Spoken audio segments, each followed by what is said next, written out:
Happy St. Patrick's Day! Today is the day when many an elementary teacher and a preschool teacher spend time doing things with green and leprechauns and shamrocks and all of those things at the school, which can be super fun. But did you know that there really is a Christian origin to the story of St. Patrick? Well, you might have heard this before, but Patrick had a different name, and then he lived in a different country and was taken as a slave by pirates and was in Ireland for a time. I believe it was 6 years.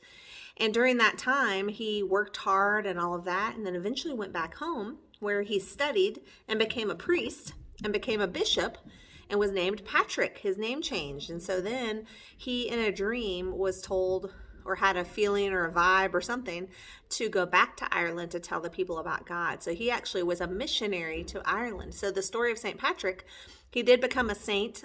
He was named saint in the celebration of his death, actually, March 17th, when he was in his 70s.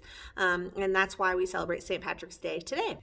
I had a parent mention to me the other day that her daughter, who's 5, asked her, who is more powerful, God or Jesus? And this was via text, and I said, I think it's time to talk about the Trinity. And so this is not something uncommon. It comes up a lot with kids and with adults if you hear them talk. They'll talk about God and Jesus. Those are common things you'll hear, God and Jesus. Or kids will say, we learned about God and Jesus in Sunday school or in our class or kids' church or whatever. And so what we want to do is help kids to understand and adults to understand that God and Jesus and the Holy Spirit are all in one. They're the same. And there were 3 persons in one being. And so actually the story of St. Patrick is kind of like that. Again, St. Patrick actually had a different name. He was in Ireland as a slave for a time because he was captured by pirates. And then he was able to go back to his home and then had a dream when he was studying to be a priest and then became a bishop in the Roman Catholic Church. And he was told in a dream to go back and to tell these people about God. And so he did.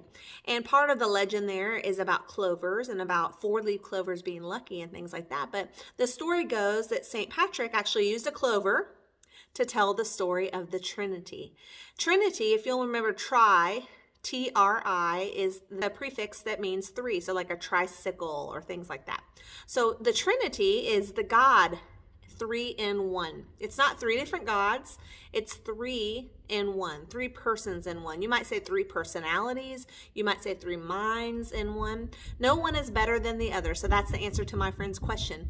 Who's more powerful, God or Jesus? Well, they're both powerful because they're all one. And so it kind of goes like this. So one part is God the Son.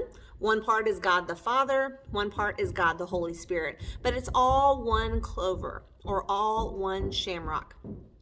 Another way to think about this is the dog from Greek mythology called Cerberus.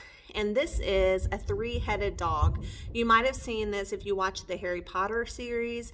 There is a dog in this series as well that has 3 heads, whose name is Fluffy. The idea is that it's one being, it's one dog with 3 different heads, with 3 different minds. They could choose to go either way. They have different personalities. But what's different about the Godhead, and we talk about the Trinity, is that everybody within the Trinity wants the will of God. And so I think about it like this. God the Father we know as probably the creator. In the story of Genesis, God spoke things into existence, God the Father. When we think about Jesus, that's a little bit easier kind of to picture, I think, because we think of maybe a Jewish man that lived in Bible times. Obviously, we know the story of his birth and then his death and resurrection. That's God the Son, Jesus.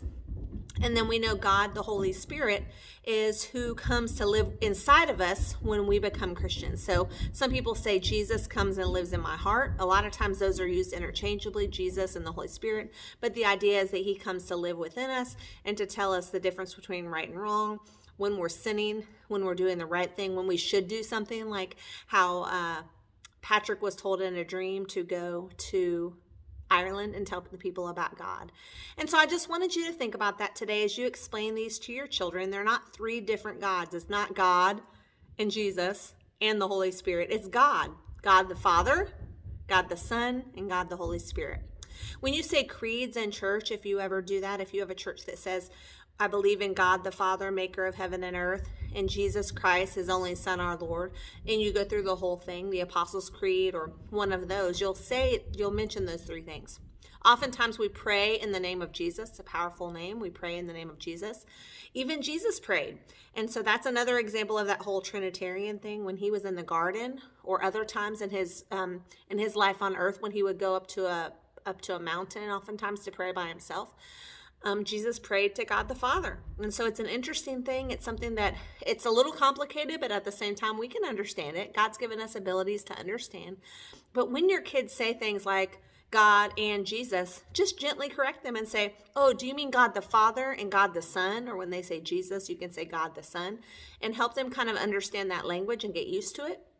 And then they'll understand it more. And as you read the Bible, you'll hear references to all three in one, but it's three persons within one. If you enjoyed this video, please consider liking or subscribing to my channel so that you won't miss out on any future videos. Or check out my website, Teaching Kids About God, at elainependergrass.com. Thank you so much.